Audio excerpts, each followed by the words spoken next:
Today I'm joined with Arthur DeCordova, who is the CEO of Ziel. Arthur, thank you so much for joining us. Good to be here, Zuni. I know you were traveling quite a bit, so we'll get into that here in just a second. But give us a quick brief overview of your company and what brings you here today. Ziel's been in the cannabis industry for 8 years. That's on top of being in the agricultural food safety business for another 10 prior to that. And we provide microbial control solutions for cannabis. That's removing pathogens in order for our customers to meet regulatory compliance. Now, when you were talking about your travels, right, with Germany and the law drop, tell us about the trip. What was, what were you hoping to get out of it? I'm sure you're excited. Yeah, Zuni, I was fortunate to be in Germany when the April 1st law dropped. And it was you could just feel the air lifting. I know there's been a lot of frustration here, over the years of waiting for 280E, waiting for, rescheduling. Yeah. And, Germany got it done in one full swoop. It wasn't easy, but it was really like a breath of fresh air. So I know we're all waiting for the DEA to make its decision and start its own process, but I think we can also be celebratory as well when that comes. But to your point, Germany, it's a small market. Let's not mince words. Yeah. To give you an example, the Michigan market is approximately $3.5 billion and roughly 160 tons of smokable flower. It's probably equal amount of that in comparable amount in edibles and the like. Yeah. 160 tons. The entire German market last year was between 25 and 30 tons. So here you have a country of 80 million plus people. Can't say for sure how many are in Michigan, but you do the math. Yeah. So you can extrapolate it and what Germany should grow to, but just remember it's starting from a very low base. But the wind is definitely under the wings right now with this landmark legislation. Now, we've gone long-term with Germany. I'm going to bring a little bit shorter term here back home. Q2, what are some highlights that you're hoping to achieve yourself? Yeah, so this quarter, we've been preparing, and I'll have to say, as Wayne Gretzky famously said, I skate to where the puck is going to be, not where it is. So our journey in the European market really began about 2 years ago with our first customers.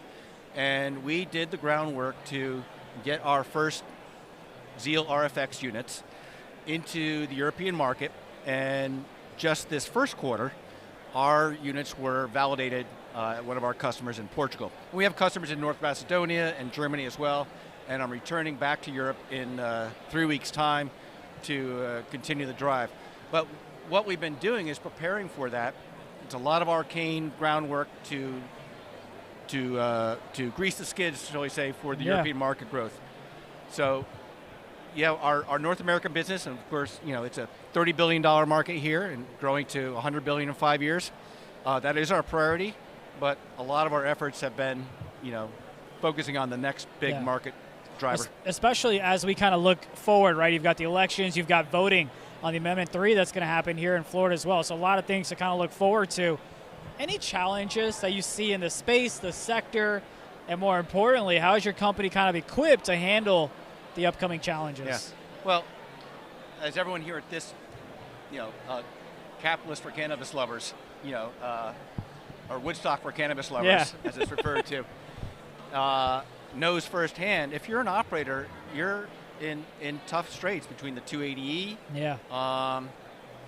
stop go on regulatory, and it's hard to plan a business. And as capital knows, they want to they want all these things out of the way before serious money comes in. And one of the panelists this morning was saying, pharma, is not going to touch this in the consumer goods. Pepsi and Coke, they're not going to touch this without federal approval. Yeah. And it's just not going to come.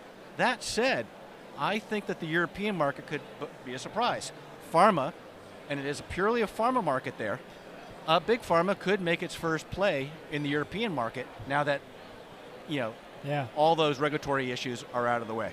It kind of reminds me of how people are talking about sports betting and how it's a taboo topic. It'll never be done on ESPN. Now you have ESPN Bet, right? So who knows if Pepsi and Coke are going to be involved in a major way as it becomes more legalized, and the stop and go is just all in. So TBD on that. Yeah. Zuni, I'm very excited about the European market. Obviously, you're feeling the enthusiasm in my voice. Yeah. But I'm no less enthusiastic about the prospects here in the United States. It's maturing. There's certainly been a winnowing of operators best in class are going to survive, and that's good for the market maturing and making informed business decisions. So, yeah, it's a little bit stop-go, but 2022 and 2023, 22 especially was a hard year if you were an operator. We're selling the pickaxes to the miners. We're not mining for the gold, so we're a little bit different story. We improve their bottom line by our technology. So we've got a lot of traction in our market at Ziel, especially with our newly launched product, the RFX. But in 2023 was more consolidation. Let's see what 2024 brings, and let's hope the DEA comes through. Hey, I hear you. I enjoyed walking past your booth, enjoyed the conversation. That is Arthur, who is the CEO of Ziel.